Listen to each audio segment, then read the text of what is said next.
మీతో భారతదేశాన్ని నిర్మించడానికి అనేక రకాలుగా చాలా సంవత్సరాలుగా, చాలా వేల సంవత్సరాలుగా ప్రజలు వచ్చారు. చాలా వేల సంవత్సరాలుగా భారతదేశాన్ని కొల్లగొట్టుకుపోయేవారే వచ్చారు. భారతదేశ నిర్మాణంలో ఎవరైనా ఉన్నారు అని అంటే ఎవరున్నారు అన్నటువంటి అంశాన్ని మనం ఈరోజు చూస్తాం.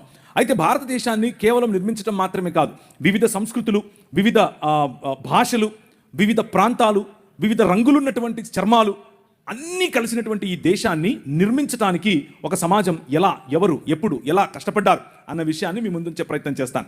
దీనిని ఇండాలజీ అని కూడా పిలిచాం. అంటే భారతదేశాన్ని గురించినటువంటి అధ్యయనం అని. థియాలజీ అని అంటే దేవుని గురించిన అధ్యయనం, అలాగే బయాలజీ అంటే జీవమును గురించిన అధ్యయనం, అలాగే ఇండాలజీ అంటే ఇండియాను గురించిన అధ్యయనం. అంతే, సింపుల్, రైట్? సో ఇండియాను గురించినటువంటి ఈ అధ్యయనంలో ముందు మనకొక పర్స్పెక్టివ్ కావాలి, మనకొక దృక్పథం కావాలి, మనకొక పారాడైమ్ కావాలి. పారాడైమ్ అని అంటే ఆలోచన విధానం.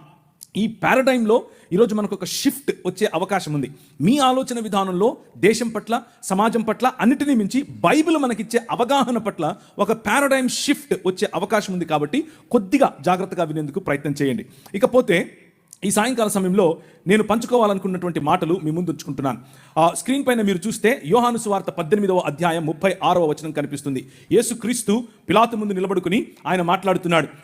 గ్రేకో రోమన్ ఎంపైర్ అనంటే గ్రేకో రోమా సామ్రాజ్యం. ఆ సామ్రాజ్యం ప్రపంచమంతా విస్తరించినటువంటి సామ్రాజ్యం.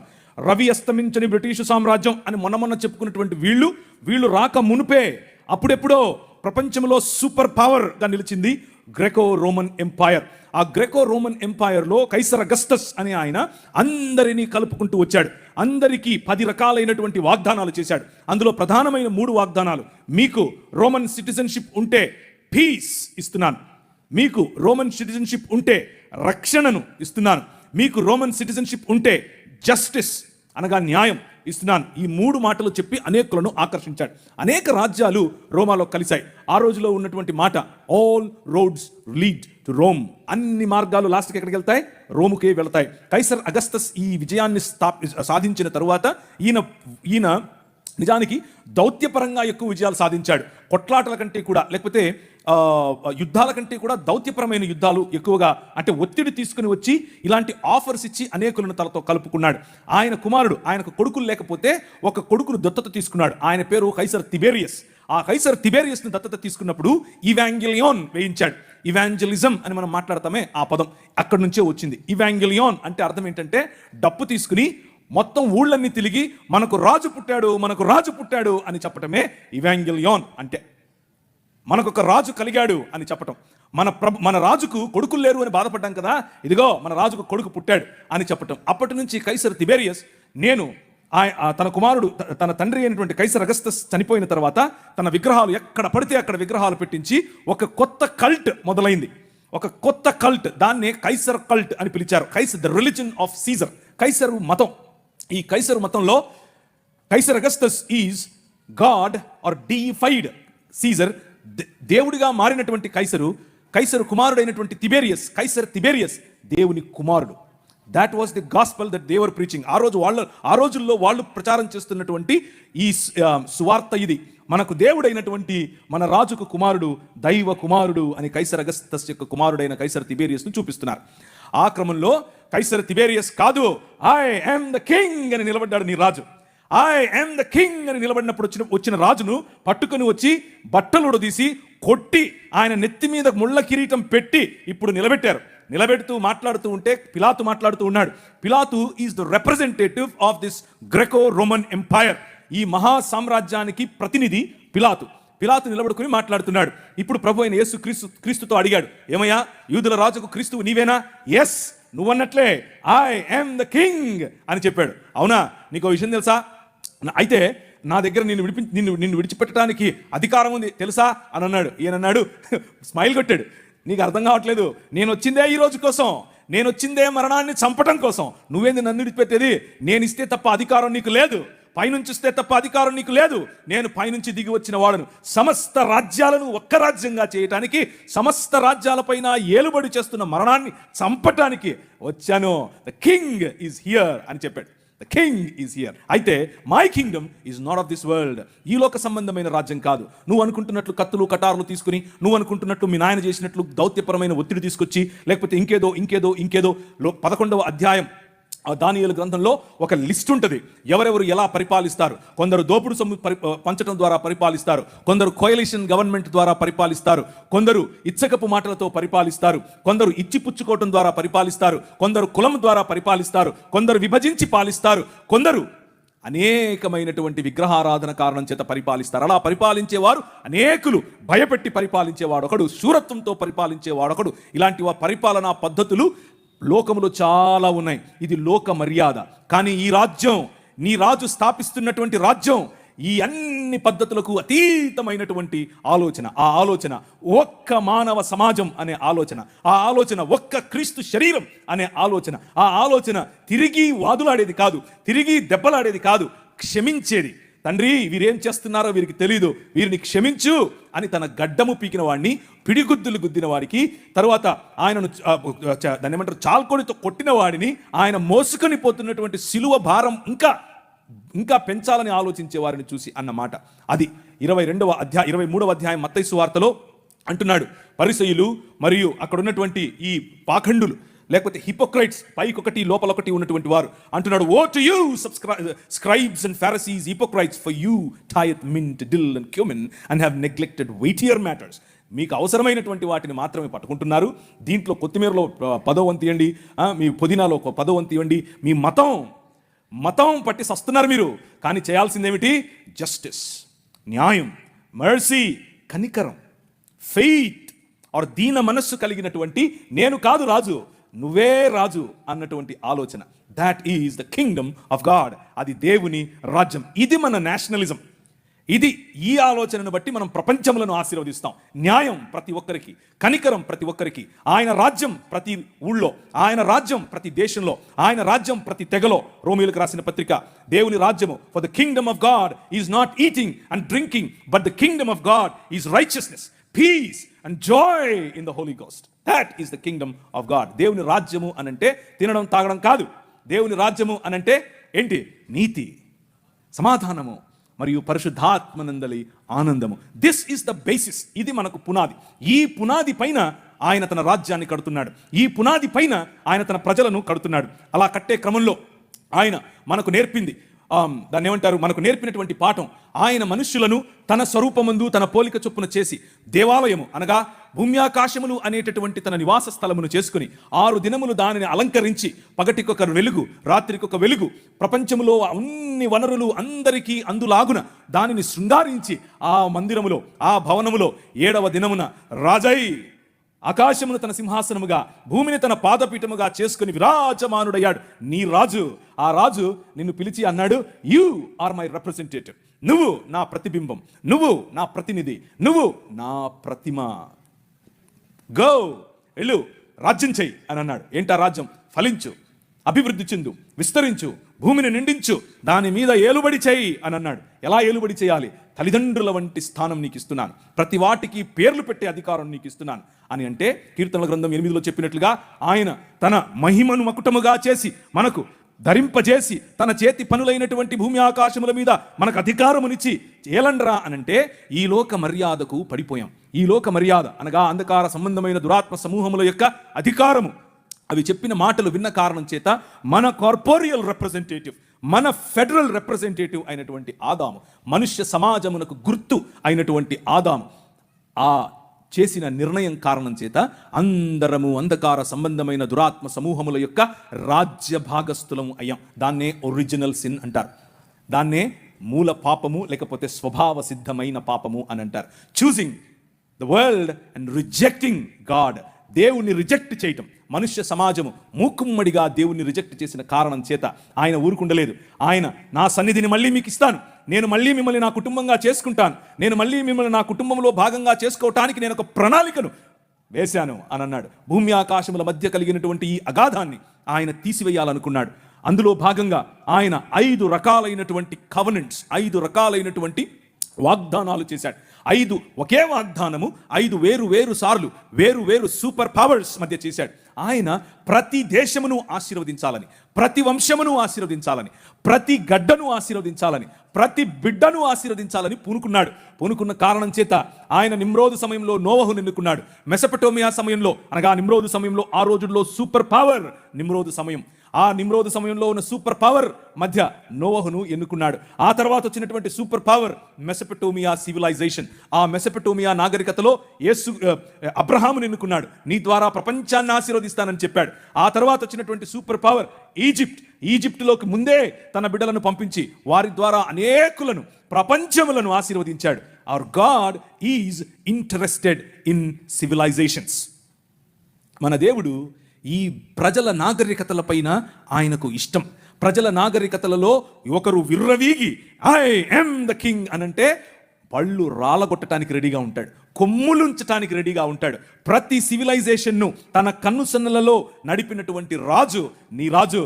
ప్రతి సివిలైజేషన్లో తన ఉనికిని చాటుకుంటూ వచ్చిన రాజు నీ రాజు.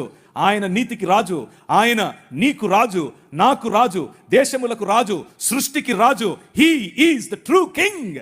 ఆ రాజు 10 రకాలైనటువంటి దేవీ దేవతలు, 10 రకాలైనటువంటి వనరుల క్రింద బానిసత్వంలో బ్రతుకుతూ ఉన్నటువంటి ఇశ్రాయేలును వారికి ఇచ్చినటువంటి వాగ్దానము కారణం చేత వారితో వాగ్దానం చేశాడు. I will build my Kingdom with you. నీ ద్వారా, నీతో నేను ఒక రాజ్యం కడతాను. Let my people go. నా పిల్లలను పంపించు, నా జ్యేష్ఠ కుమారుని పంపించు అని అంటే ఫరో అన్నాడు, లేదు అట్లా పంపిస్తాను, నేను రాజు అని అన్నాడు. నువ్వు రాజా చూస్తూగానే, నువ్వు రాజా లెక్క పెట్టుకో అని అన్నాడు. 10 రకాలైన తెగుళ్ళు. వద్దురా బాబు వెళ్ళిపోండి మీరు అనేంత వరకు, వద్దు మళ్ళీ రావద్దు అనేంత వరకు వాళ్ళు వెళుతూ ఉంటే ముందు సముద్రం, వెనకల ఈయన సైన్యం. ఏం చేయాలి? గద్దరెక్కల మీద మోసుకొని పోయినట్లు వాళ్ళను మోసుకొని వచ్చాడు నీ రాజు. నీ తీసుకుని వచ్చిన రాజు ఆయన. నేను నీ భర్తని, నేను నీ ప్రియుణ్ణి, నేను నీ తండ్రిని, నేను నీ కాపరిని అని చెప్తూ ఉంటే, నేను నీ రాజును అని చెప్తూ ఉంటే, లేదులే నువ్వు కాదు, మాకు కనిపించే రాజు కావాలి అని చెప్పి మళ్ళీ ఆదాము చేసిన తప్పు కారణంగా వచ్చినటువంటి ఈ పాపభారాన్ని దానికి సొల్యూషన్గా ఎన్నుకున్నటువంటి ఈ ఇశ్రాయేలు వారితో చేసినటువంటి కవనెంట్, వారితో చేసినటువంటి నిబంధనను మర్చిపోయి ఆయనను తృణీకరించిన కారణం చేత మీరు చస్తారు అని చెప్పాడు. అదే నెక్స్ట్ మూవ్, నెక్స్ట్ కెమెరా ఇప్పుడు బబులోను దగ్గరికి వచ్చింది. బబులోను మొదటి నెబుకద్నెజరు కుమారుడైన రెండవ నెబుకద్నెజరు అకేడియన్ సామ్రాజ్యం, బబులోను సామ్రాజ్యం చిరుతపులి వలె వచ్చింది. నోరు తెరిచి గాండ్రించేటటువంటి సింహము వలె వచ్చింది, చెర్ర పట్టుకొని పోయింది. కానీ ఆయన ప్రణాళికలో ఏమాత్రం మార్పు లేదు. నీ ద్వారా, నీ పిల్లల ద్వారా ప్రపంచాన్ని ఆశీర్వదిస్తాను. బబులోనుకు తీసుకుని వెళ్ళిందే నేను. మీరు తప్పు చేశారు, మిమ్మల్ని దండిస్తాను. కానీ మీ ద్వారా బబులోను ద్వారా ప్రపంచాన్ని ఆశీర్వదిస్తాను. మీ ద్వారా పట్టుకొని పోయినటువంటి ఒక బానిస నిలబడి మాట్లాడుతున్నాడు. రాజైన నెబుకద్నెజరు, నీకు ఒక కల పడింది. ఆ కళ అర్థము తెలీదు, ఆ కళ ఏంటో తెలియదు నీకు. చెప్తా విను మర్మములను. నాకేదో జ్ఞానం ఉందని కాదు, ఆకాశమందు విరాజమానుడైనటువంటి నా దేవుడు, మర్మములను తెలియజేయగల నా దేవుడు చెప్తున్నాడు, నీ రాజ్యం పోతదే. ఏంది? సూపర్ పవర్ నేను ఇక్కడ. ఆ రోజుల్లో అమెరికా నేను ఇక్కడ. ఆ రోజుల్లో అమెరికాకు ఈరోజు మన బైడెన్ గారు పోయి ఎవరు వచ్చారు? ట్రంప్ గారు వచ్చారు. ట్రంప్ నేను ఇక్కడ అంటున్నాడు ఆయన. నువ్వు ట్రంప్ కాదు, వంపు కాదు, నీ బెండు తీస్తాడు ప్రభు అన్నాడు. ఆయన రాజ్యం పోయింది. కానీ ఆయన రాజ్యం పోవడానికి ముందు నువ్వు పశుప్రాయుడు అవుతావని చెప్పాడు. నీ గర్వాన్ని అణచటానికి దేవుడు ఐ యామ్ ద కింగ్ అంటున్నాడు. విను అని అన్నాడు. ఆయన రాజ్యం పోయింది. ఆయనే ఒప్పుకున్నాడు. దానియేలు రాజు తప్ప, దానియేలు దేవుడు తప్ప ఇంకే దేవుడు లేడు, ఏ రాజు లేడు. నేను కేవలము ఆయన్నే నమ్ముతాను. Your king is so powerful. నీ రాజు చాలా బలవంతుడు, చాలా శక్తివంతుడు. నీ వెనకున్న రాజు సామాన్యుడు కాదు. ఆ రాజు ఏ చేతి సహాయం లేకుండా తీయబడినటువంటి ఒక రాయి, ఇంతై మహాపర్వతమై ప్రతి రాజ్యాన్ని తుత్తునీయులుగా పొడిగా దంచి పారేస్తుంది అని చెప్పాడు. ఆ రాయి, ఏ చేతి సహాయము లేకుండా తీయబడిన రాయి. నెబుకద్నెజర్ పోయాడు, పారసీకుడు పోయారు, మాదీయులు పోయారు, జెరక్సస్ పోయాడు, సైరస్ పోయాడు, అందరూ పోయారు. ఇప్పుడు పిలాతు నిలబడ్డాడు. Graeco Roman empire. కెమెరా వచ్చి ఎక్కడ నిలబడింది? Graeco Roman empire. అక్కడ నిలబడిన నీ రాజు మాట్లాడుతున్నాడు, మై కింగ్డమ్ ఈజ్ డిఫరెంట్. నా రాజ్యం వేరు. ప్రతి దేశాన్ని ఆశీర్వదించే రాజ్యం నా రాజ్యం. నా రాజ్యం ప్రతి రాజ్యాన్ని, ప్రతి దేశాన్ని, ప్రతి భాషను, ప్రతి మతానికి చెందినవాడిని, ప్రతి కులానికి చెందినవాడిని, ప్రతి స్త్రీని, ప్రతి పురుషుణ్ణి, ప్రతి బానిసను, ప్రతి యజమానిని, అందరి కోసం వచ్చిన రాజ్యం. అది ఏ చేతి సహాయము లేకుండా తీసిన రాజ్యం. ఆ రాజ్యం ఇంతింతై మహాపర్వతమై ఎక్కడికి వచ్చింది? కాకినాడ ప్రాంతానికి వచ్చింది. ఎక్కడికి వచ్చింది? రాజమండ్రి ప్రాంతానికి వచ్చింది. ఎక్కడికి వచ్చింది? ఈ ఊరికి వచ్చింది. ఈ ఊర్లో పడింది ఈ రాజ్యం. వెలుగుమయమైన రాజ్యం, ప్రపంచములకు వెలుగివ్వగల నల్లట్ట పుస్తకం ఇచ్చే రాజ్యం. ఈ నల్లట్ట పుస్తకం అని అంటా ఉంటారు. కానీ ఈ నల్లట్ట పుస్తకం ఏం చేసిందో తెలుసా? రాజ్యములను కంపింపచేసింది, ప్రజలలో మార్పును తీసుకొని వచ్చింది. ఆ ప్రజలలో తీసుకొని వచ్చినటువంటి మార్పును కొద్దిగా మీ ముందుంచే ప్రయత్నం చేస్తాను. దాన్ని ఏమంటారు, ఒక కంపారిటివ్ స్టడీగా మీ ముందుంచితే ఈ రాజ్యానికి ఇంకా మిగిలిన వాళ్ళు చెప్పే రాజ్యాలకు ఉన్నటువంటి తేడా మీకు తెలుస్తుంది. రాజ్యం ఆ రోజుల్లో స్వరాజ్యం నా జన్మ హక్కు అని ఒక ఆయన అన్నాడు. ఏం పేరు ఆయన పేరు? అట్లా చెప్పకూడదు, లోకమాన్య తిలక్ అని చెప్పాలి. ఏంటా స్వరాజ్యం అని అడిగారు. ఏంటా స్వరాజ్యం అని అంటే, బ్రాహ్మణుడై ఉండే స్వరాజ్యం కావాలి, క్షత్రియుడై ఉండే స్వరాజ్యం కావాలి, శూద్రుడులాగే పడుండే స్వరాజ్యం కావాలి. ఏమయ్యా మేము వస్తామయ్యా, మేము పాలకవర్గంలో ఉంటాము అని అంటే, ఒరే మల్లిగా ఈరిగా ఏం పనిరా నీకు? కుండలు చేసుకునేటానికి నువ్వు పార్లమెంట్లో పోతే ఏం చేస్తావు? రే నీకే చెప్పులు కుట్టేటానికి నీకేంద్రా అన్నడినా. నేను సొంతంగా చెప్తున్నాను అనుకుండారు. ఆయనకు ఒక పత్రిక ఉండేది. ఆ పత్రికలో రాశాడు, స్త్రీల పట్ల ఈ స్వరాజ్యానికి ఉన్నటువంటి ఆలోచన ఏంటో తెలుసా? ఈ ముందంట పండిత రామాబాయి, ఇంతమంది ఉన్నారు దేవుళ్ళు, ఒక్కడు నచ్చలే, ఆ పోయి తెల్లంతో లేచిపోయింది అని రాశాడు. నేను ఊరికే చెప్పట్లేదు, పేపర్లో రాశాడు. వారు కోరుకున్నటువంటి రాజ్యం ఏమిటి అని అంటే, వారు ఎదురు చూస్తున్నటువంటి రాజ్యం ఏమిటి అని అంటే, దానికి రామరాజ్యం అని కొందరు పేరు, దానికి ఇంకో రాజ్యం అని ఇంకో వాళ్ళ పేరు. మొత్తానికి అంతా కలిపి చూస్తే ఆ స్వరాజ్యం ఏమిటి అని అంటే, ధర్మం 4 పాదాల మీద నిలబడాలి. నీ బతుకు నువ్వు అలాగే బతకాలి. మూతికి ముంత, ముడ్డికి చీపురు, ఇదే నీ బతుకు. ఇదే చెప్పారు, నువ్వు అలాగే బతకాలన్నారు. పూణేలో అలా ప్రాక్టీస్ చేశారు. భయంకరమైనటువంటి జీవితం. ఇది వారు ఎన్నుకున్నటువంటి మార్గం, ఇది వారు చెప్తున్నటువంటి రాజ్యం. ఆ రాజ్యంలో సావర్కర్ గారు ఆ రాజ్యం కోసం పోరాడుతూ ఎన్ని పిటిషన్లు పెట్టాడు. అయ్యి బాబోయ్ నన్ను రక్షించండి, నేను ఉండను, ఇక్కడ ఈ జైల్లో ఉండను, బ్రిటిష్ వారు మీరు నిజంగా మా కోసం వచ్చినటువంటి కాళీమాత లాంటి వారు, మీరు ఈ ముస్లింల నుంచి మమ్మల్ని రక్షించడానికి వచ్చినటువంటి దేవుడు. వాళ్ళు పొగిడి పిటిషన్లు పెట్టిదిగా మీ స్క్రీన్ మీద కనిపిస్తోంది. పిటిషన్లు పెట్టి మరి నన్ను బయటకు తీసుకురమ్మని అడిగితే ఆయన బయటకు తీసుకొచ్చారు. 1913లో ఒకటి, నవంబర్ 14 1913లో ఒకటి, ఫిబ్రవరి 2 1948లో ఒకటి, 1950లో ఒకటి చెప్తూ పెడుతూనే ఉన్నాడు. ఆయన ఒకవైపు క్రైస్తవ వీరులు, ఒకవైపు క్రీస్తు కోసం వచ్చినటువంటి వారు ఈ దేశ నిర్మాణం కోసం పోరాడుతూ ఉంటే, ఈయన బ్రిటిష్ వారికి తొత్తుగా పనిచేశాడు. ఒకవైపు దాన్ని ఏమంటారు, బ్రిటిష్ వారికి వ్యతిరేకంగా జరుగుతూ ఉన్నటువంటి సహాయ నిరాకరణోద్యమము, అలాగే అంటే నాన్ కోఆపరేషన్ మూవ్మెంట్, ఉప్పు సత్యాగ్రహం వగేరాలు జరుగుతూ ఉంటే, అసలు ఆ ఆలోచన ఎలా వచ్చింది ఆయనకు ఇప్పుడు మనం అక్కడికి వద్దాం.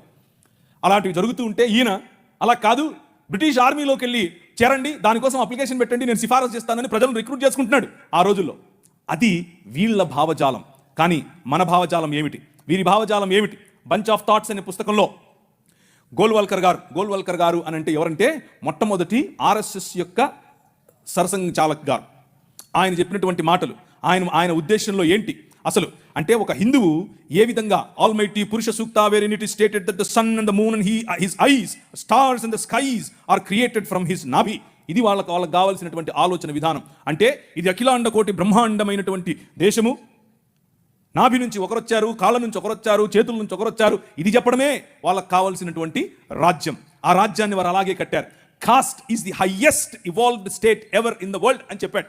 అంటే కులాన్ని నిర్మించటం, కులంలో బ్రతకటం, కుల ప్రాతిపదికన ఉండటం మాత్రమే స్వరాజ్యం అని చెప్పాడు. అలా బ్రతికితేనే మనం భారతీయులం అని చెప్పాడు.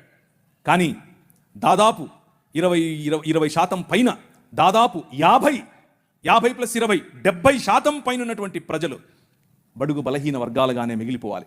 బడుగు బలహీన వర్గాలుగానే చదువుకు దూరంగా ఉండాలి. బడుగు బలహీన వర్గాలుగానే అధికారానికి దూరంగా ఉండాలి. బడుగు బలహీన వర్గాలుగానే విద్యకు, వైద్యానికి, గౌరవానికి దూరంగా ఉండాలి. ఇది వారు కలలు కన్నటువంటి రాజ్యం. అదైతే మనం కలలు కన్నటువంటి రాజ్యం ఏమిటి? సమానత్వం. మనం కలలుగన్నటువంటి రాజ్యం ఏమిటి? అందరికీ చదువు. మనం కలలుగన్నటువంటి రాజ్యం ఏమిటి?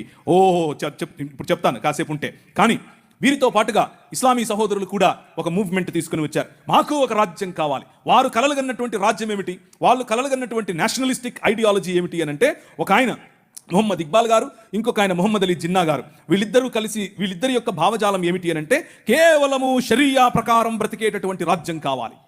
షరియాలో ఏముంటుంది? షరియా అని అంటే అదేదో తినేది అనుకుండేది. షరియా అంటే చాక్లెటో లేకపోతే పాయసము కాదు. షరియా అంటే అర్థం ఏంటంటే వారి ధర్మశాస్త్రం. షరియా లా ప్రకారం బ్రతికేందుకు ఒక రాజ్య నిర్మాణం చేయాలి అని వారు కలలు కన్నారు. ఇంతకు ఏంటి షరియాలో? అవును ఉండాలి, షరియాలో ప్రాబ్లం ఏంటి అని అనుకుంటున్నారా? నో. షరియాలో ఏముంటుంది అని అంటే, నువ్వు వేరే మతాన్ని ప్రాక్టీస్ చేస్తే నువ్వు బతికుండటానికి పన్ను కట్టాలి. దాన్నే జిజియా పన్ను అని అంటారు. నువ్వు బతికుండటానికి పన్ను కట్టాలి. మొదట అస్సలాము అలైకుం అని ఆయన అనడు, నువ్వే అనాలి. అనకపోతే జైలు. నువ్వు రోడ్డు మీద నడుచుకుంటూ వస్తూ ఉంటే అవతల నుంచి మౌలవీ సాబ్ వస్తుంటే నువ్వు కిందికి దిగాలి. ఎక్కడో విన్నట్టుందా? ఇది సనాతనంలో ఉండేది. ఇది కూడా కొత్తదేం కాదు. వాళ్ళు ఇక్కడ నుంచి కాపీ కొట్టిందే. ప్రతి ఒక్కటి అక్కడి నుంచి తీసుకొచ్చి వీళ్ళు ఒక లా అని పెట్టి దానికి షరియా అని పేరు పెట్టారు. ఇప్పుడు ఒక 5-6 నిమిషాల తర్వాత చెప్తాను ఇంకా ఏమేమి ఉంటాయో అక్కడ. సో ఇస్లాం ప్రకారంగా వారు స్థాపించాలనుకుంటున్నట్టు రాజ్యాలు, మీరు అనేకులు మిడిల్ ఈస్ట్కి వెళ్ళి పనిచేసే వాళ్ళు బహుశా మీలో ఉన్నారు. బహుశా మీకు తెలిసిన వారు అనేకులు, ఈ ప్రాంతం నుంచి అనేకులు మిడిల్ ఈస్ట్కి వెళ్ళి పనిచేస్తున్నారు. వాళ్ళని అడిగి చూడండి ఇస్లామీ రాజ్యాలు ఎలా ఉంటాయో. వాళ్ళు కలలుగన్నటువంటి రాజ్యం అది. మా రాజ్యంలో ఇలా ఉంటుంది. మా రాజ్యంలో కొందరికే ప్రివిలేజెస్, పురుషులకే ప్రివిలేజెస్, గడ్డమున్నోళ్ళకే ప్రివిలేజెస్. అలాంటి రాజ్యం యొక్క కలలు వాళ్ళు కన్నారు. కానీ ఈ దేశ నిర్మాణం చేసినటువంటి క్రైస్తవ సమాజం కలలుగన్నటువంటి రాజ్యం స్క్రీన్ మీద మీకు కనిపిస్తా ఉంది. 1807లో abolishment of the slavery act నీ రాజు తీసుకొచ్చాడు. జోగిని అనే వ్యవస్థను కూల్చడానికి నీ రాజు తీసుకొచ్చాడు. 1930లో ముత్తులక్ష్మిరెడ్డిని నిలబెట్టి మెడ్రాస్ లెజిస్లేటివ్ కౌన్సిల్లో ఈ దేవదాసి వ్యవస్థను నాశనం చేయటానికి, దాన్ని తీసి పారేయండి అని పిల్లు పెట్టింది. నీ రాజు పంపగా వచ్చిన వ్యక్తులు ఆంధ్ర జోగిని యాక్ట్ మనం తీసుకొచ్చాం. ఇంగ్లీష్ ఎడ్యుకేషన్ ఫర్ ఎవ్రీబడి, ప్రతి ఒక్కరికి 1835 మనం తీసుకొచ్చాం. 1795 రైట్ టు ప్రాపర్టీ. అంతకుముందు ఎవరు భూములు కొనటానికి లేదు. బడుగు బలహీన వర్గాలు భూములను స్వాధీనం చేసుకునేవాళ్ళు. నీకేంద్ర రే మల్లిగా అనేవాళ్ళు, నువ్వెవర రే ఈరిగా అనేవాళ్ళు, నువ్వెవర రే బయటుండు, నువ్వు మా ఇంటికి రావద్దు, నీ నీడ పడద్దు అన్నారు. కానీ నీ రాజు నీకు అధికారం ఇచ్చాడు. భూమి కొనుక్కునే అధికారం, భూమిలో పండించుకునే అధికారం, పండించిన దాన్ని తినే అధికారం నీది. అంతకు ముందేమయ్యేది? భూమి తీసుకుని కష్టపడి మంచిగా పనిచేసి ఇంత పండు పండిన తర్వాత ఒత్తడయ్యారు, ఏట్రా ఇదేంటి బాబండింది, అమ్మగారి కాలంలో ఇచ్చిరాపో అంటూ నోరు మూసుకొని ఇవ్వాలి. అంతే, అదే చట్టం. కానీ ఈరోజు అది కాదు. నువ్వు పండించింది నువ్వు తింటావు, నువ్వు పండించింది నీ పిల్లలు తింటారు, నువ్వు పండించింది ధైర్యంగా నీకోసం పెట్టుకుంటావు, పొదుపు చేసుకుంటావు. కారణం ఏమిటి? నీ రాజులకు రాజు, ప్రభువులకు ప్రభువు, కైసర్ అగస్తస్ మరియు కైసర్ తిబేరియస్ల ప్రతినిధి అయిన పిలాతు ముందు నిలబడుకొని నా రాజ్యము నీ రాజ్యం లాంటిది కాదని చెప్పాడే ఆ రాజు. Right to property, right to education, abolishing killing children. చిన్న పిల్లలను కొనుక్కొని వెళ్ళే వాళ్ళు రాజు. ఆయన ఒకసారి రాశారు, ఈ దాన్ని ఏమంటారు, కాటన్ గారు ఆయనకు కాటన్ గారి గురించి రాసినటువంటి పత్రిక ఒక పుస్తకంలో ఇలా రాసిందట. ఏంటంటే వాళ్ళ ఇంట్లో పనిచేసేటట్టు ఒక ఆయమను వచ్చి ఒక ₹1 ఇవ్వమ్మా అని అడిగింది. ఆ రోజుల్లో ₹1 ఎందుకమ్మా అంటే, నేను వెళ్ళి రాజమండ్రిలో ఒక ఆడపిల్లను కొనుక్కొచ్చుకుంటాను అంటుంది. ఏంటి కొనుక్కొచ్చుకుంటావు? ఎందుకు? అది మన పరిస్థితి ఆ రోజుల్లో. పిల్లలు నమ్ముకునేటటువంటి బతుకులు, తినటానికి లేని బతుకులు, పిల్లలు నమ్ముకునేటటువంటి బతుకుల నుండి నీ రాజు, నువ్వు అమ్మటానికి వీలు లేదు, నువ్వు చంపటానికి వీలు లేదు. నిర్మాణం కట్టాలంటే పిల్లల్ని చంపరాదు, ఏదైనా రోడ్డు వేయాలంటే పిల్లల్ని చంపుతారు, రక్తం పడాలంటారు. ఇలా మన పిల్లలను చంపుతూ ఉంటే ఆపింది నీ రాజు. Right to education 1913. నువ్వు పెళ్లి చేసుకుంటే నీ భార్య 7 రాత్రులు బ్రాహ్మణుడితో పడుకోవాలి. ఇది ఈ దేశ చట్టం. నువ్వు నల్లగా ఉన్నావట, నీకు దాన్ని ఏమంటారు, బట్టతలు ఉందంట, రింగులు ఎంటుకలు ఉన్నాయంట, కాబట్టి నువ్వు దస్యుడివి, నువ్వు రాక్షసుడివి, నువ్వు మేచ్చుడివి. కాబట్టి నీ జీవితాన్ని మార్చాలంటే, కాబట్టి నీ వంశాలు మంచిగా మారాలంటే బ్రాహ్మణుడితో నీ భార్య పడుకోవాలి. కలిగే పిల్లలు ఎలా ఉంటారు? అప్పుడు ఆర్యీకరణ జరుగుతుంది. కృణ్వంతో విశ్వమార్యం అన్నారు. అంటే అర్థం ఏంటి? ఈ ప్రపంచం మొత్తాన్ని కూడా ఆర్యీకరణ చేయాలి అన్నది వారి రాజ్య కళ. The kingdom of Rama but the kingdom of God. దేవుని రాజ్యం ఏమన్నా తెలుసా? ఎవరితో పడుకోవక్కర్లేదు. My blood is enough, I will cleanse you from all sin. ప్రతి పాపము నుండి యేసు రక్తము నిన్ను కడిగి పరిశుద్ధునిగా చేస్తుంది. ఎవరి దగ్గర పడుకోవక్కర్లేదు. మనం ఈ దేశానికి ఒక చట్టం ఇచ్చాం. ఏం చట్టం ఇచ్చాం? 1819లో. ఇదంతా నేను సుత్తి కొడుతున్నాను అనుకున్నారా? చట్టం ఇది. ఒక్కసారి చరిత్ర తిరిగేయండి. ఇదంతా నీ రాజు చేశాడు ఈ దేశానికి. నీ రాజు తీసుకొచ్చాడు. నల్లట్ట పుస్తకం మోసుకొచ్చిన వాళ్ళు కష్టపడి పిల్లులు వేసి రిట్ పిటిషన్లు వేసి నిలబడి కొట్లాడి నీకు ఇచ్చిన హక్కిది. That is the kingdom of God. No discrimination, right to sit, abolishing child marriages. ఇలా చెప్పుకుంటూ పోతే ఎన్ని చట్టాలు చేసాం మనం. రైలు మనది, పోస్ట్ ఆఫీస్ మనది, ఐఏఎస్ తెచ్చింది మనం, ఐపీఎస్ తెచ్చింది మనం. తెలుగు భాషను మ్లేచ్ఛ భాష అన్నారు. ఏం భాష మాట్లాడుతున్నాడు మ్లేచ్ఛుడా అంటే, తెలుగు భాషలో డిక్షనరీ, మొట్టమొదటి డిక్షనరీ మంది. మీ నాయన రాజు, ద కింగ్, మనం ఇచ్చాం. CP brown, he was a machinery. ఆయన కలెక్టర్ మాత్రమే కాదు, మిషనరీ. తెలుగు భాష గద్య భాగంలో మొట్టమొదటి పేపర్ మనది. తెలుగు భాష గద్య భాగంలో మొట్టమొదటి పుస్తకం మంది. వీళ్ళకు వాళ్ళ సొంత రామాయణం మహాభారతాలు కూడా ట్రాన్స్లేట్ చేసుకునే దిక్కు లేదు. అది చేసింది మనమే. నిజం చెప్తున్నాను, నేను అబద్ధం చెప్పట్లేదు. మొట్టమొదటి ట్రాన్స్లేషన్ చేసింది కూడా మనమే. వాళ్ళు అది కూడా చేయరు. ఎందుకంటే విద్య పంచకూడదు. వాళ్ళ రాజ్యంలో విద్య పంచకూడదు. మన రాజ్యం అందరికీ విద్య, ప్రతి ఒక్కరూ చదవాలి. ఎందుకు? ఇదిగో నల్లట్ట పుస్తకం కూడా చదవాలి. అర్థమవుతుందా? నల్లట్ట పుస్తకం చదివితే దిమాగ్ ఖరాబ్ అవుతుంది, దిమాగ్ ఫిరాయిస్తుంది. మనిషి వెంటనే మనిషి అవుతాడు. ఈ రాజ్యం మనుషుల కోసం రాజ్యం. ఆ రాజ్యం తలకాయలో నుంచి వచ్చిన వాళ్ళకి మాత్రమే రాజ్యం, భుజాల్లో నుంచి వచ్చిన వాళ్ళకే రాజ్యం. ఈ రాజ్యం అందరి రాజ్యం, అందరికీ సుభిక్షత, అందరికీ పట్టభద్రత్వం. అలెగ్జాండర్ డఫ్ అనే ఒక ఆయన, ఎంతమంది ఉన్నారు ఈ పేరు? ఒకరు, ఇద్దరు, ముగ్గురు, ఒక 10-15 ఉన్నాయి. మిగిలిన వాళ్ళు ఒక చెంచా నీళ్ళు తీసుకొని దూకండి. అలెగ్జాండర్ అంటే పొరపాటున మీరు ఆ గ్రీకు ఒక ఆయన వచ్చాడు గుర్రం వేసుకొని, ఆయన అనుకుంటారు. కాదు, ఈయన వేరే. అలెగ్జాండర్ డఫ్. ఈయన రవి అస్తమించని బ్రిటిష్ సామ్రాజ్యం పైన ఇన్ఫ్లుయెన్స్ తీసుకొచ్చాడు. ఏం ఇన్ఫ్లుయెన్స్ తెలుసా? నా పిల్లలు చదవాలి, మా భారతీయ పిల్లలు చదువుకోవాలి. వీళ్ళు అన్నారు, ఎందుకు, మాకు అవసరం లేదు, మీ పాశ్చాత్య విద్యతో మేమేం చేస్తాం, మేము మంత్రాలు చదువుతాం. ఆయన అన్నాడు, మంత్రాలకు చింతకాయలు నైరాలతా హై. అలెగ్జాండర్ డఫ్, నో, చదవాలి, మన పిల్లలు చదవాలి, ఆంగ్ల భాషలో చదవాలి, ప్రతి భాషలో చదవాలి, తెలుగులో చదవాలి, తమిళంలో చదవాలి, బెంగాలీ కావాలి. పుస్తకాల తర్వాత పుస్తకాలు, పుస్తకాల తర్వాత. ఈ అలెగ్జాండర్ డఫ్ యొక్క ఇన్ఫ్లుయెన్స్ కారణం చేత ఈశ్వరచంద్ర విద్యాసాగర్, అలాగే రాజా రామ్మోహన్ రాయ్ ఇలాంటి వాళ్ళు నిలబడి, ఎస్, మా పిల్లలు చదవాలి, మా పిల్లలు కూడా చదవాలి, మంత్రాలకు మేమేం చేసుకోవాలి, అవసరం లేదు, ఎల్లమ్మకు పుల్లమ్మకు పోయి మీరు చదువుకోండి అని యూనివర్సిటీస్ ఒకే సంవత్సరంలో, అటువైపు మెడ్రాస్ యూనివర్సిటీ, ఇటువైపు బాంబే యూనివర్సిటీ, ఇటువైపు శ్రీరాంపూర్ యూనివర్సిటీగా ఈ రోజు ఏదైతే ఉందో బైబిల్ కాలేజ్ అనుకుంటున్నారో, అది ఆ రోజు కల్కటా యూనివర్సిటీ.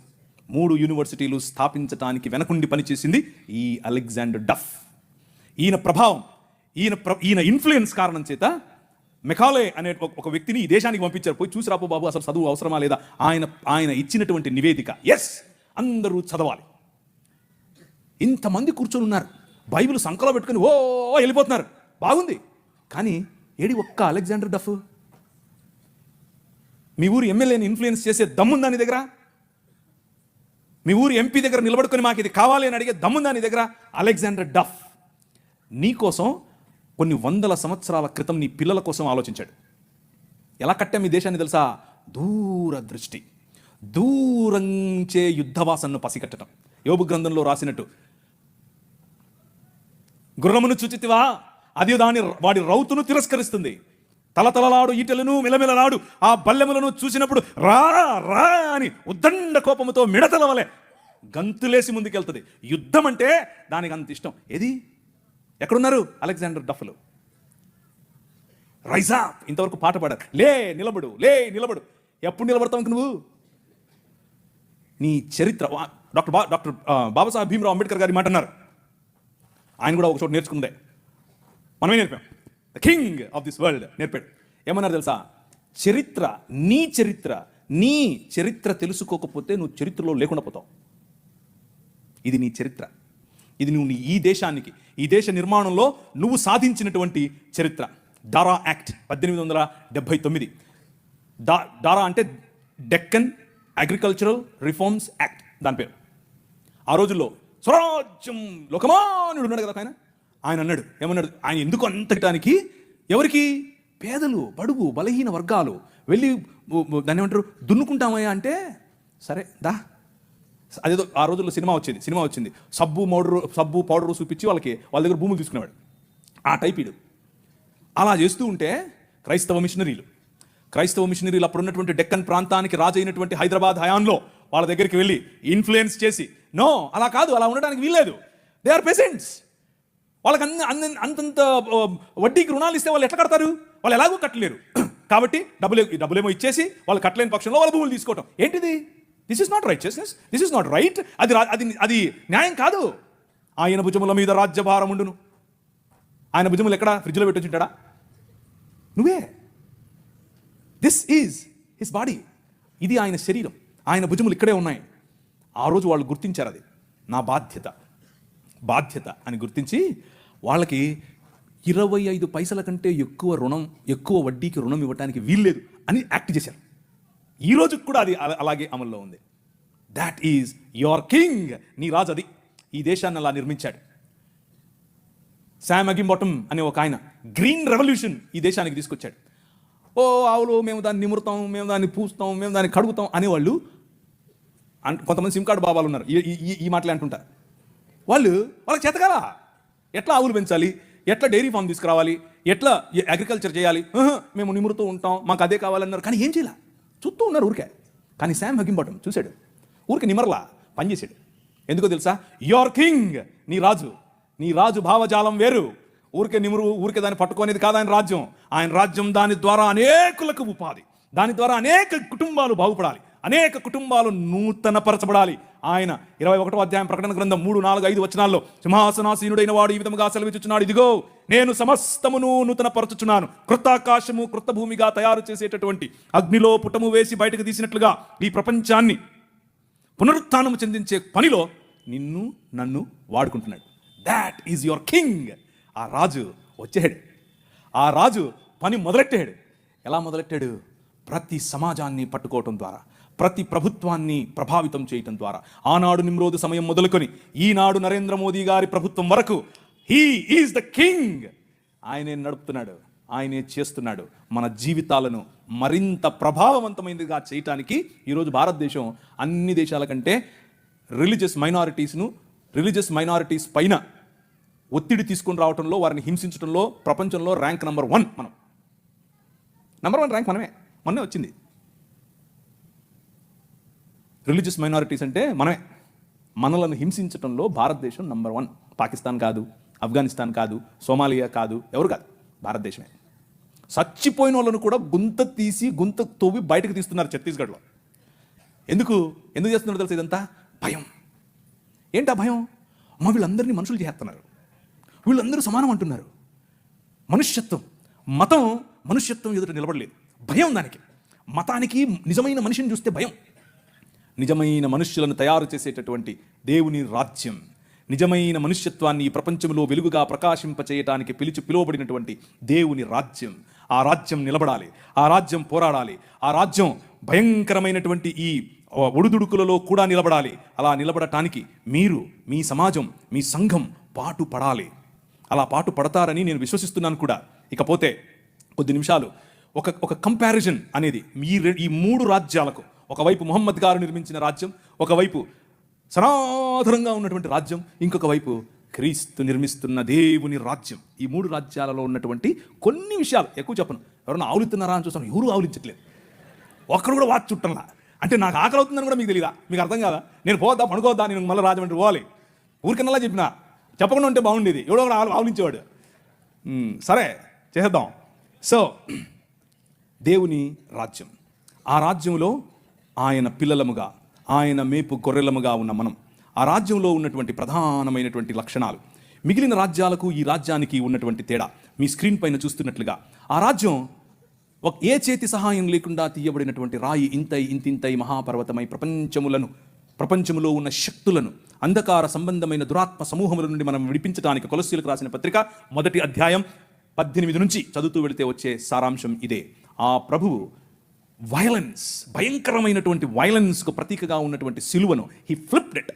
దాని మీద కాలు వేసుకుని కూర్చుని మరణం. అందరూ అనుకున్నారు 3 మేకలు పీక్కోలేడు. 3 మేకలు పీక్కుండేది కాదు, మనుష్య సమాజానికి పట్టినటువంటి పాపం అనే మేకును, ఆ మేకుకున్న ముళ్ళు, మరణం అనే ముళ్ళును విరిచి పారేయటానికి ఆయన సిలువనెక్కాడు. సిలువనెక్కి ప్రపంచాన్ని మార్చటానికి, ప్రపంచంలో దేవుని రాజ్య సువార్త ప్రకటించటానికి, ప్రపంచంలో the presence of his countenance, దేవుని సన్నిధి మన మధ్యకు తీసుకుని రావటానికి, ఇమ్మానుయల్ అనేటటువంటి ఎక్స్పీరియన్స్ మనకి ఇవ్వటానికి, ఆయనే స్వయంగా పగటిలో మేఘస్తంభముగా, రాత్రిలో అగ్నిస్తంభముగా, నీళ్ళిచ్చు బండగా ఎలా అయితే ప్రపంచంలో ప్రతి సమయంలోనూ తన ప్రమేయాన్ని మనుషుల మధ్యలో చూపిస్తూ వచ్చాడో, పురాతన కాలము మొదలుకొని శాశ్వత కాలము, ఇప్పుడు భారతదేశంలో, ఇప్పుడు మిగిలిన దేశాల్లో, ఇప్పుడు అమెరికాస్, ఇప్పుడు ద హోల్ వరల్డ్ లో తన ప్రమేయాన్ని చూపిస్తున్నాడు. ఆయన ప్రెజెన్స్, ఆయన ఆలోచనలు చూపిస్తూ ఉన్నటువంటి ఈ దేవుడు మనకివ్వబడినటువంటి పిలుపు ఏమిటి అని అంటే, ద కాల్ ఆఫ్ అస్, మనకివ్వబడినటువంటి పిలుపు ఏమిటి అని అంటే యాక్ట్. మనం న్యాయమును జరిగించాలి, కనికరమును ప్రేమించాలి, అలాగే దీన మనస్సు కలిగి జీవించాలి. ఇదే మనకు పిలుపు. నువ్వు బలులు ఇస్తావా, నువ్వు నీ కొడుకునిస్తావా, నువ్వు నూనె నువ్వు గొర్రెలిస్తావా అని మతం చెప్తూ ఉంటే, మనుషుడా అది కాదు నేను అడిగింది. 3 ఏమడిగాను? న్యాయమును జరిగించుటయు, కనికరమును ప్రేమించు, మీకా గ్రంథం నుంచి చెప్తున్నాను, కనికరమును ప్రేమించుటయు, దీన మనస్సు కలిగి నీ దేవుడైన యెహోవా ఎదుట జీవించుటయు. ఇంతే కదా నేను అడుగుతుంది. That is my Kingdom. నా రాజ్యం అదే. ఆ రాజ్యం నీవు స్థాపించాలి. ఆ రాజ్య స్థాపనలో నువ్వు నేను కలిసి పనిచేయాలి. ఈ రాజ్యంలో చిన్నపిల్లలు, ఆడపిల్లల పట్ల మన వైఖరి ఏమిటి అని అంటే, ప్రభు అన్నాడు, నీ కనుదృష్టి తప్పుగా ఒక స్త్రీ మీద పడితే కూడా నువ్వు పాపం చేసినట్లే అని అన్నాడు. కానీ ఈ రాజ్యం, ముహమ్మద్ గారు నిర్మించినటువంటి రాజ్యం, ఆ రాజ్యంలో స్క్రీన్ మీద మీకు కనిపిస్తున్నట్లుగా 9 ఏళ్ల బాలికతో 6 ఏళ్ల వయసులో ఆమెను పెళ్లి చేసుకుని 9 ఏళ్ల వయసులో ఆమెతో శయనించినటువంటి రాజ్యం. అలాంటి రాజ్య నిర్మాణం ముహమ్మద్ గారు చేశారు. అది ఎక్కడుంది? సహీహ్ బుఖారీ వాల్యూమ్ నెంబర్ 7 హదీస్ సంఖ్య 51, 58. 4 పెళ్లి చేసుకో నువ్వు చాలే అని అల్లా చెప్పాడంట ఆయనకి. అది కాదని ఒకేసారి ఆయన 9 మందిని చేసుకున్నాడు పెళ్లి.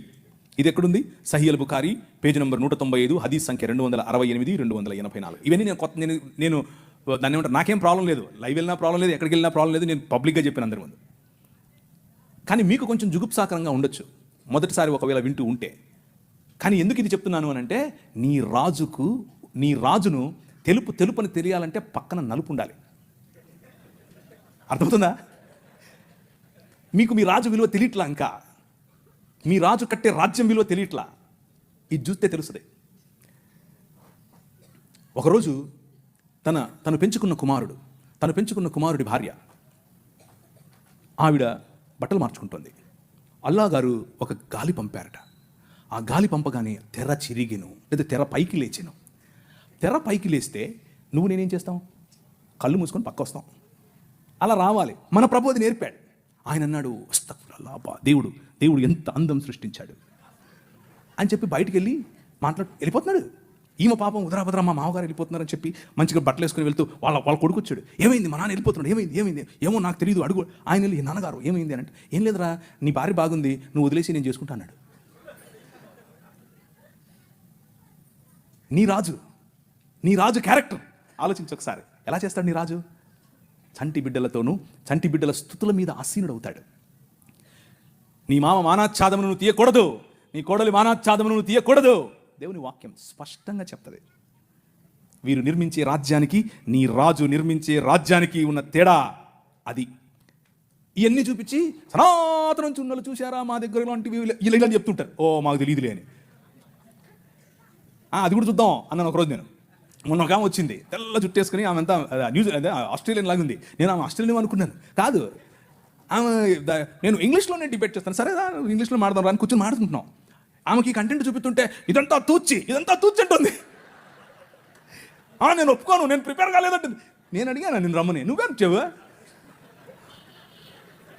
అంటుందామా లైవ్లో. దిస్ ఈజ్ ఆల్ రాంగ్ ఏంటి? ఇక్కడ కనిపిస్తుంది కదా, టెక్స్ట్ పెట్టాను కదా. మన సహోదరులకు తెలియదు ఇది ఇలా ఉంది. ఈ పుస్తకాల్లో ఇలా రాసుకున్నారని వాళ్ళకి తెలియదు. అందుకు ఆ సమస్య. శ్రీ బ్రహ్మవైవర్త పురాణం part 2 chapter number 35 page number 340. Okay, అందులో బ్రహ్మగారు స్వయంగా తన కూతురుతో శయనించడం చాలా గ్రాఫికల్గా రాశారు. ఋగ్వేదం మండలం 10 సూక్తం 61 వచనం 5 మీకు అక్కడ అండర్లైన్ చేసి చూపించాను. తన కూతురుతో ఆయన పెళ్లి చేసుకోవటం మరియు తన కూతురిని ఆయన అనుభవించడం. అంత మాత్రమే కాదు, శంకర భగవత్పాదులు అని మన కాకినాడ నుంచి ఒక ఆయన చెప్తుంటారు చూసారా. ఆ శంకర భగవత్పాదులు అంటే ఇంకెవరో కాదు, ఆది శంకరాచార్యుడు నేను చూపించినటువంటి ఋగ్వేదం 10వ మండలానికి ఆయన వ్యాఖ్యానం రాశాడు. ఆ వ్యాఖ్యానం అక్కడ ఉంది. ఏమనుంది అని అంటే, ఈ ఉపనిషత్తుల్లో ఉన్నటువంటి మాట ఇంకేదో కాదు, విరాజ్ అయినటువంటి మను అనగా బ్రహ్మగారు తన కూతురుతో నిజంగానే శయనించాడని రాశాడు.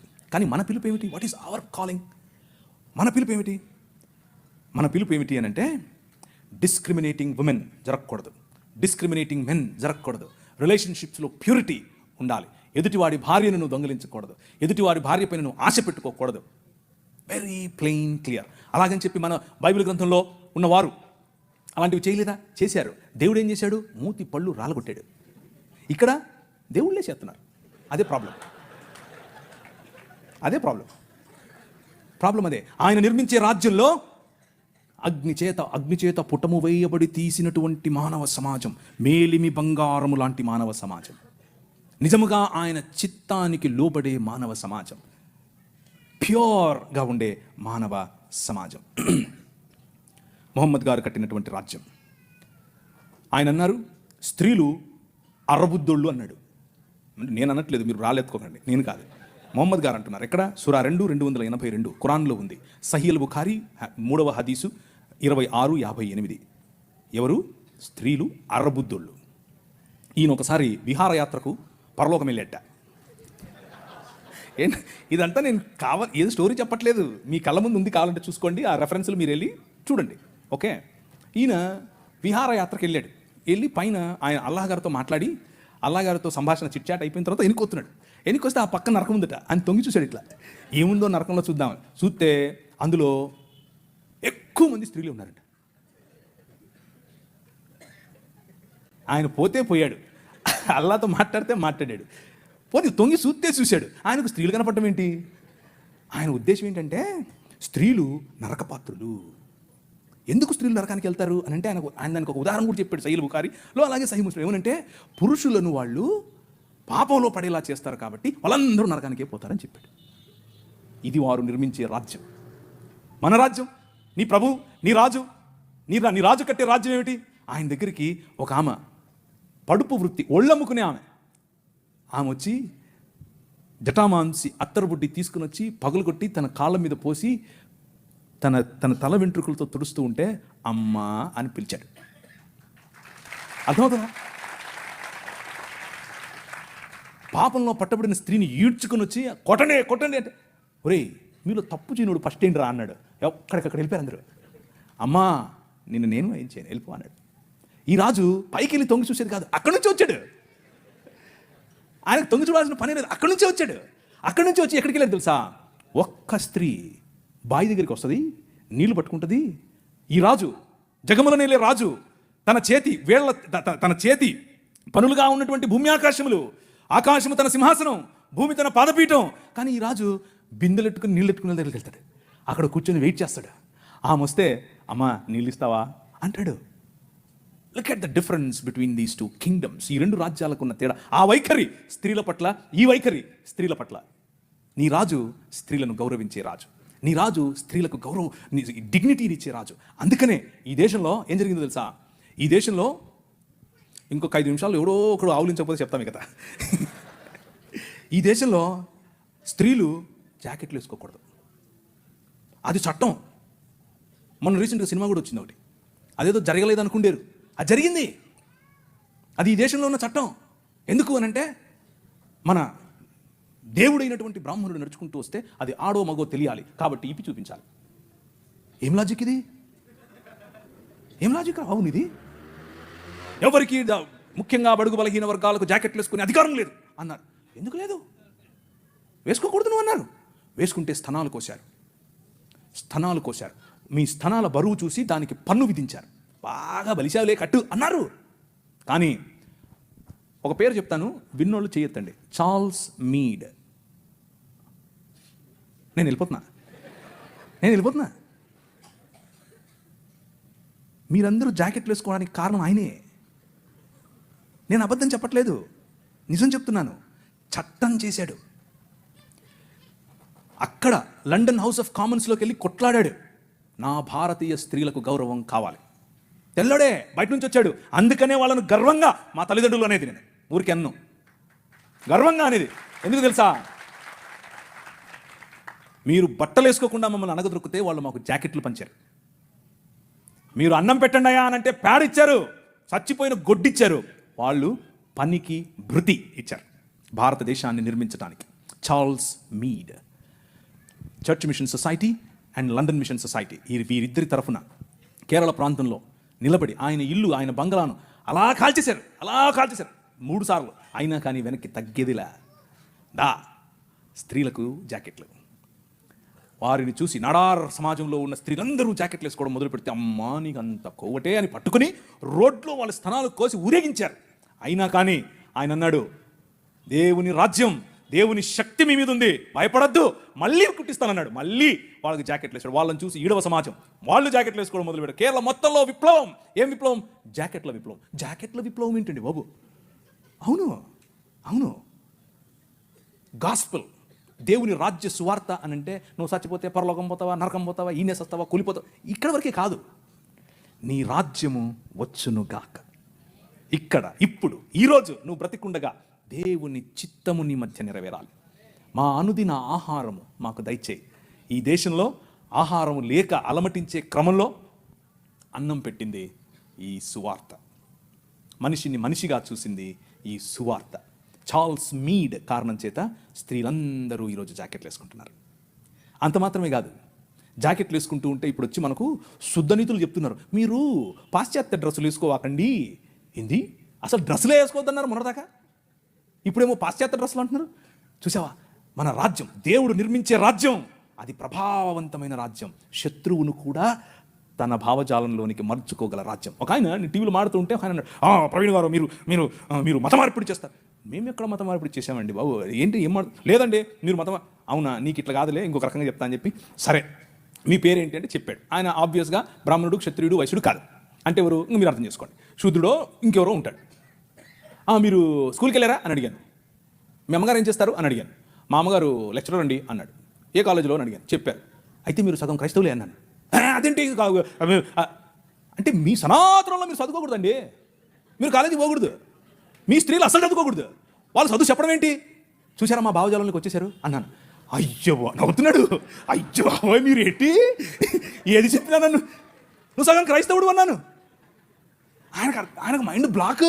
ఏంటండి చెప్పాను. చూసారా, దేవుని రాజ్యం ఆవగింజంతదే, కానీ అది పెరుగుతుంది, నీకు తెలియకుండానే పెరుగుతుంది, విస్తరిస్తుంది, మహావృక్షం అవుతుంది. మీ అమ్మగారికి చదువు చెప్తుంది. అర్థమైందా?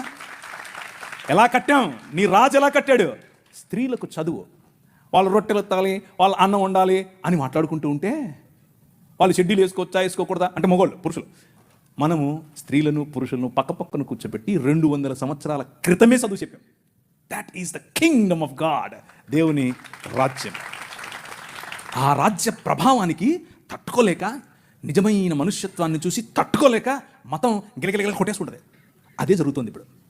కానీ అలు పెరగకూడదు, మన విలువలు అలు పెరగకూడదు. నిలబడు అనే పాట మళ్ళీ మళ్ళీ పాడుకోండి. నిలబడాలి, దేవుని రాజ్యం కోసం నిలబడాలి, నీ రాజు కోసం నిలబడాలి. ఆ రాజు నీ ఊరికి రాజు, ఆ రాజు ఈ దేశానికి రాజు. ఇప్పుడు రాజు ఆయనే, తర్వాత రాజు ఆయనే. అప్పుడెప్పుడో వస్తాడు అనుకుంటారు, ఆయన మన మధ్య ఇక్కడ ఇప్పుడు ఉన్నాడు. ఒక రోజు తెర చినుగుతుంది. He will reveal himself. Behold the king is here. వచ్చాను అని చెప్తాడు. తలలుంచుకుంటే ప్రార్థించుకుందాం. మీరు ఆవలించట్లా, అందుకనే ఇక కాలదు, ఇక సరిపోదు. తలలుంచుకోండి, ప్రార్థించుకుందాం. కొద్ది నిమిషాలు మనం దేవుని రాజ్యం గురించి ఒక కంపారిటివ్ వేలో చూసాం. ఇంకా చాలా ఉంది, సమయం దొరికినప్పుడు రేపైనా సరే దాన్ని కవర్ చేసే ప్రయత్నం చేస్తాను. ఈ రాజ్యం ఈరోజు ఇక్కడ ఇప్పుడు నీకు అందింది సరే, మరి నీ పొరుగువాడి పరిస్థితి ఏమిటి? నీ ఊళ్ళో ఉండేవాడి పరిస్థితి ఏమిటి? ఇంకా రావాల్సినటువంటి మార్పులు, ఇంకా నువ్వు ఈ దేశ నిర్మాణం చేయాల్సినటువంటి పని చాలా ఉంది. ఎక్కడ చూసినా రగులుతోంది దేశం.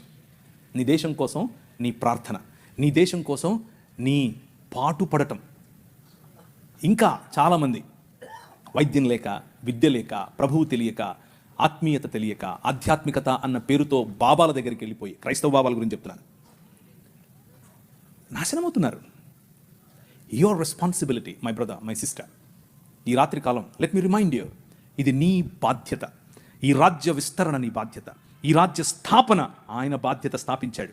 ఈ రాజ్య విస్తరణ ఆయన కడుతూ ఉన్నప్పుడు ఆయనతో కలిసి జతపని వాడే కట్టే బాధ్యత నీది.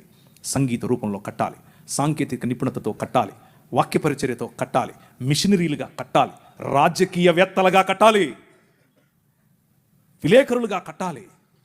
ప్రతి రంగములో ఈ రాజ్యాన్ని స్థాపించి విస్తరింపచేయగల దేవుని ప్రజలు, దేవుని పౌరులు, దేవుని రాజ్య పౌరులు లేవాలి.